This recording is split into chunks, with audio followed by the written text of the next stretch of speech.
Stop bayar bunga pinjol karena mulai sekarang ada aturan OJK yang melarang pihak pinjol untuk membebankan nasabah dengan bunga dan denda sembarangan kepada nasabah yang galbay di pinjol legal.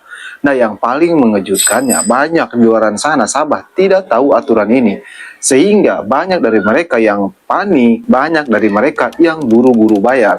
Bahkan ada yang membayar lebih besar dari total jumlah pinjaman mereka. Nah, yang jadi pertanyaan sekarang, apakah benar bunga dan denda pinjol sekarang dibatasi oleh aturan OJK?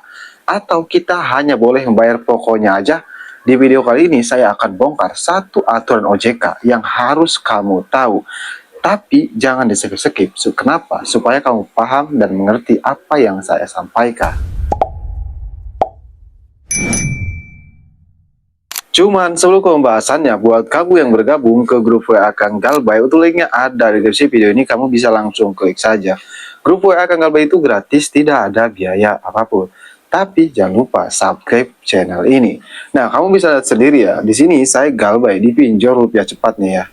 Kita klik salah satunya di rupiah cepat, kamu bisa lihat dendanya itu dipotong loh. Dendanya harusnya itu 33 juta, ini lebih loh, lebih dari pinjaman pokok. Pinjaman pokoknya 22, denda dan bunganya 33 juta. Nah, itu dipotong oleh mereka. Jadi mereka minta bayar pokoknya aja. Nah, apa urusannya dengan hal itu, Bang? Nah, di sini saya akan bahas satu aturan OJK yang melarang pihak pinjol untuk membebankan bunga dan denda, yaitu lebih dari jumlah pinjaman mereka sendiri. Bahkan, kamu bisa bayar pokoknya aja. Gimana sih aturannya? Simak aja. Kenapa aturan OJK yang satu ini bisa muncul? Karena setelah maraknya aduan masyarakat atas tingginya bunga dan denda keterlambatan pinjaman online atau pinjol, Otoritas Jasa Keuangan atau OJK mengeluarkan aturan soal pinjol terbaru, di mana mulai dari satu nasabah hanya boleh menerima pinjaman maksimal dari 3 pinjol, aturan penagihan debit kolektor hingga bunga dan denda keterlambatan. Nah, yang di sini yang harus kamu tahu, ada aturan OJK terbaru tentang bunga dan keterlambatan. Nah, kamu bisa lihat sendiri di sini seluruh manfaat ekonomi, bunga, biaya administrasi, dan denda keterlambatan yang dapat dikenakan kepada pengguna tidak melebihi 100%. Karena seperti yang kita tahu, bunga pinjol itu nggak ngotak. Makanya OJK adakan aturan ini. Dari nilai pendanaan yang tercantum dalam perjanjian pendanaan, tulis OJK dalam salinan surat edaran nomor 19 tahun 2023. Nah, tapi gimana sih, Bang, aturan OJK? Nah, kamu bisa lihat sendiri di sini ada aturan denda pinjol terbaru.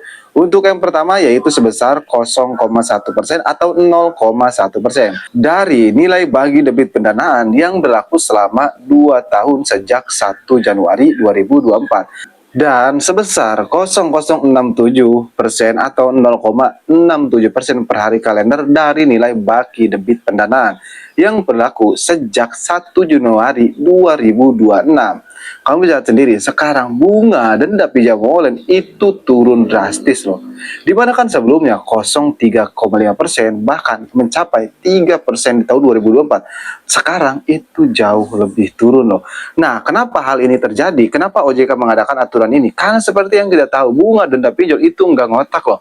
Bisa melebihi apa sih maksimalnya itu lebih dari 100% jumlah total pinjaman kita. Padahal kan maksimalnya jumlah denda dan bunga pinjol itu 50% dari total jumlah pinjaman kita. Contoh seperti ini, kita punya pinjaman, dipinjol aku laku 1 juta. Nah, kita nggak mampu bayar. Nah, maksimalnya itu bunga dan denda keterlambatannya itu 500.000. Tapi kan seperti yang kita tahu, kadang bunga dendanya itu melebihi loh dari jumlah pinjaman kita. Kita pinjam 500.000, dendanya bisa 2 juta, bisa 3 juta. Nah, kalau ada pinjol seperti itu, kamu laporkan aja ke pihak OJK. Jangan ragu-ragu untuk melaporkan loh. Karena aturan ini aja dibuat karena banyak nasabah yang melaporkan tentang bunga dan denda pinjaman online. Nah, jadi itulah video kali ini. Mudah-mudahan bisa bermanfaat ya buat kamu yang tidak tahu tentang aturan OJK yang satu ini, yaitu aturan terbaru tentang bunga pinjaman online. Buat kamu yang request tentang video selanjutnya, tulis aja di kolom komentar. Insya Allah saya akan bahas. Oke, saya Kang Galbay. Sampai jumpa di video berikutnya.